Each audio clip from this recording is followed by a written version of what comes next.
حضور علیہ الصلوۃ والسلام آپ کا فرمان ہے، انا ابن ذبیحین، فرمایا میں دو ذبیحوں کا بیٹا ہوں۔ حضور علیہ الصلوۃ والسلام آپ نے فرمایا انا ابن الذبیحین، میں دو ذبیحوں کا بیٹا ہوں۔ میرا باپ اسماعیل وہ بھی ذبیح اللہ ہے، اور میرا باپ حضرت عبداللہ آپ بھی ذبیح اللہ ہیں۔ حضرت عبداللہ رضی اللہ تعالیٰ عنہ آپ کا واقعہ بہت ہی عجیب ہے۔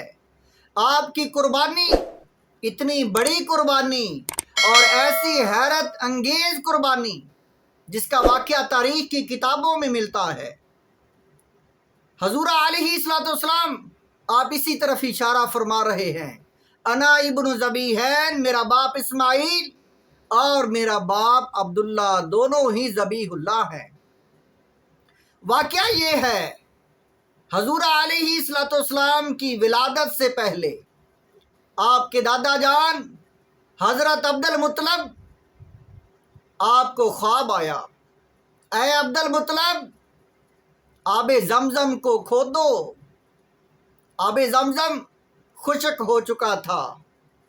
حضرت اسماعیل علیہ السلام کے لیے اللہ تعالیٰ نے وہ پانی مقدس پانی جو حاجیوں کے لیے حضرت ہاجرہ رضی اللہ تعالی عنہا، حضرت ابراہیم، حضرت اسماعیل علیہ السلام کے لیے جس کو پیدا کیا، جس کو زمین سے نکالا، افضل ترین پانی لوگوں کی بدعمالیوں کی وجہ سے، قبیلہ جرہم کی بدعمالیوں کی وجہ سے اللہ تعالیٰ نے وہ نعمت چھین لی تھی۔ قبیلہ جرہم کو اللہ تعالیٰ نے جنگوں کے ذریعے، باقی قبائل کی فتوحات کے ذریعے شکست دی، اس قبیلے کو وہاں سے نکال دیا۔ حضور علیہ الصلوۃ والسلام کی تشریف آوری کا جب قریب وقت آیا، آپ کے دادا جان کو حکم ملا خواب میں، اے عبد المطلب احفروا برا، اے عبد المطلب وہ جو ہے نیکی کا کنواں اس کو کھودو۔ آپ بیدار ہوئے، سوچ رہے ہیں وہ کون سا کنواں ہے۔ پھر دوبارہ خواب آیا ایک دن، اے عبد المطلب احفروا مدنونا، اے عبد المطلب وہ چھپا ہوا خزانہ کھودو۔ پھر خواب آیا، اے عبد المطلب احفروا طیبا، پاکیزہ پانی کی جگہ وہ کھودو، آب زمزم۔ آپ نے اپنے قبیلے والوں کو اکٹھا کیا اور سب کو فرمایا، اے میرے قبیلے کے لوگوں، مجھے بار بار خواب میں حکم ہو رہا ہے اللہ کی طرف سے کہ آب زمزم کی جگہ کو کھودو، آب زمزم کو حاصل کرو۔ تو لوگوں نے بتایا، اے عبد المطلب اگر وہ خواب سچا ہے، اللہ کی طرف سے ہے، تو ضرور اس کی نشاندہی ہوگی۔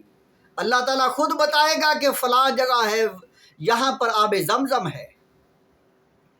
پھر ایک دن خواب آیا، اے عبد المطلب احفر زمزم، اے عبد المطلب زمزم کا کنواں کھودو، انک ان حفرتھا لن تدم، اگر تو وہ پانی کا کنواں کھود لے گا آب زمزم کا تو پشیمان نہیں ہوگا۔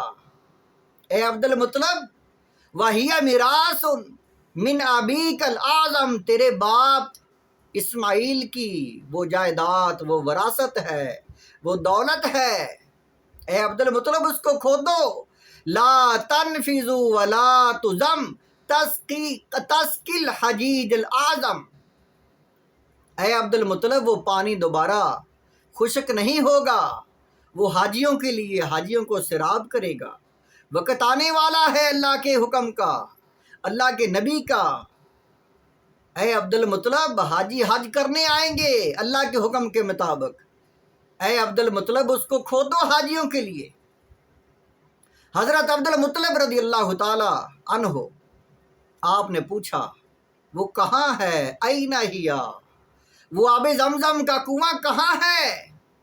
تو پھر بتایا گیا، اے عبد المطلب وہ کنواں بین الفرس والدم عند قریۃ النمل حیث ینقر الغراب الآثم، چونٹیوں کے جو ہے چونٹیوں کے بل کے پاس جہاں سفید سینے والا کوا وہ بھی موجود ہے، گوبر میں خون میں وہ چونچ مار رہا ہے، اے عبد المطلب وہ جگہ ہے، اس جگہ پر جا کر آب زمزم کا کنواں ہے وہ کھود لو اور اپنے باپ کی وراثت کو حاصل کر لو۔ حضرت عبد المطلب نے خواب میں وہ سارا منظر دیکھا۔ صبح کے وقت حضرت عبد المطلب آپ فوراً وہاں پر پہنچے، وہ دیکھا کہ یہ جگہ ہے، اپنے بیٹے کو ساتھ لیا اور کہا اے میرے بیٹے یہ وہ جگہ ہے جہاں خواب میں مجھے حکم ملا ہے کہ یہاں آب زمزم ہے، لیکن میں دیکھ رہا ہوں یہاں پر چیونٹیوں کی بل ہے، لیکن یہاں پر کوئی سفید سینے والا کوا جو ہے وہ موجود نہیں ہے، یہاں گوبر اور خون نہیں ہے جہاں پر جو ہے جو ذبح کیا گیا ہو گائے کو، گائے کا جو ہے وہ گوبر اور خون نہیں ہے یہاں پر۔ آپ دیکھ رہے تھے کہ اتنے میں ایک نیم ذبح شدہ گائے دوڑ کر آئی جس کو لوگوں نے ذبح کیا اور اسے وہ چھوٹ گئی اور وہاں پر آ کر گری، وہاں پر لوگوں نے اس کو ذبح کیا، گوبر اور خون وہاں پر آ گیا، تھوڑی دیر بعد سفید سینے والا کوا وہ آ گیا، وہاں دیکھا چیونٹیوں کے بل بھی وہاں موجود ہے۔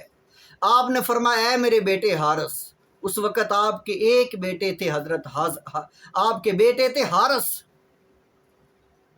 جب آپ نے دیکھا کہ وہ منظر سارا، وہ جگہ ساری، وہ نشاندہی ساری پوری ہو گئی تو آپ نے فرمایا اے میرے بیٹے یہاں پر آب زمزم ہے، مجھے بتایا گیا ہے، ہم نے صبح کو ضرور اس کو حاصل کرنا ہے، اے میرے بیٹے لیکن یہاں پر یہ جو بت ہیں جن کے سامنے لوگ قربانیاں کرتے ہیں، اے میرے بیٹے ان لوگوں نے ہم کو روکنا ہے، ہمیں یہاں پر جو ہے کنواں نہیں کھودنے دینا، تم ان کو روکنا، میرے پاس آنے سے ان کو روکنا، میں ذرا ان کو جو ہے تو روکنا اور میں کنواں کھود لوں گا۔ حضرت عبد المطلب اپنی تیاری کر کے صبح کے وقت آئے دوسرے دن اور آ کر کھودنا شروع کر دیا آب زمزم کو۔ لوگوں نے شور مچایا کہ وہ جگہ جہاں پر ہم قربانیاں کرتے ہیں بتوں کے پاس، اس جگہ پر جو ہے آب زمزم کھودا جا رہا ہے۔ لوگ اکٹھے ہو گئے، روکنا شروع کر لیا۔ آپ کے بیٹے جو حارث تھے انہوں نے لوگوں کی جو ہے مزاحمت کی، لوگوں کو روکا۔ اس وقت لوگوں نے بہت جھگڑا کیا، یہاں تک کہ عدی بن نوفل اس نے کہا اے عبد المطلب تستطیل علینا وانت فض لا ولد لک ولا مال لک وما انت الا واحد من قومک۔ اے عبد المطلب تو مکے کا سردار بنا پھرتا ہے، تیرے پاس نہ ہی اولاد اتنی زیادہ ہے نہ مال و دولت ہے، اور تو بڑا روب والا ہے، بڑا تو مکے کا سردار ہے، لیکن تیرے پاس کچھ بھی نہیں ہے۔ تو حضرت عبد المطلب کو یہ بات تیر کی طرح لگی۔ حضرت عبد المطلب نے اس موقع پر دعا مانگی، اے اللہ اگر تو مجھے 10 بیٹے عطا کرے تو یہ لوگ اپنی قربانیاں بتوں کے سامنے کرتے ہیں، اے اللہ میں تیری رضا کے لیے ایک بیٹا خانے کعبے کے پاس آ کر ذبح کروں گا۔ آپ کی وہ دعا، وہ منت فوراً پوری ہو گئی۔ حضرت عبد المطلب رضی اللہ تعالیٰ عنہ آپ نے جب وہ کنواں کھودا، پانی شروع ہو گیا آنے، تو لوگوں نے دیکھا کہ یہ تو واقعی آب زمزم کا کنواں ہے، تو وہ جھگڑا جو تھا کہ یہاں پر کنواں نہیں کھودا جائے گا وہ جھگڑا ختم ہوا، اور جھگڑا یہ بن گیا کہ ہم سبھی ہی اس کے وارث ہیں، ہم سبھی اولاد اسماعیل ہیں، ہم سب کا حق ہے۔ حضرت عبد المطلب آپ نے فرمایا نہ بھائی یہ تو میرا حق ہے، مجھے خواب میں حکم ملا کہ تو وارث ہے اس کا۔ لوگوں نے پھر جھگڑا شروع کر دیا اور پنچایت میں یہ فیصلہ ہوا کہ فلاں علاقے میں ملک شام میں جو ایک کاہن ہے اس کے پاس جاؤ اور جا کر اس بات کا فیصلہ کراؤ کہ یہ کنواں کس کا ہے۔ جب پنچایت میں یہ فیصلہ ہو گیا، حضرت عبد المطلب اور آپ کے ساتھی اور دوسرے فریق کے جو لوگ جھگڑالو لوگ تھے وہ بھی ساتھ. فوراً تیاری کی انہوں نے، زاد راہ لے لیا، پانی لے لیا، کھانے پینے کا سامان لے لیا اور ملک شام کی طرف روانہ ہو گئے.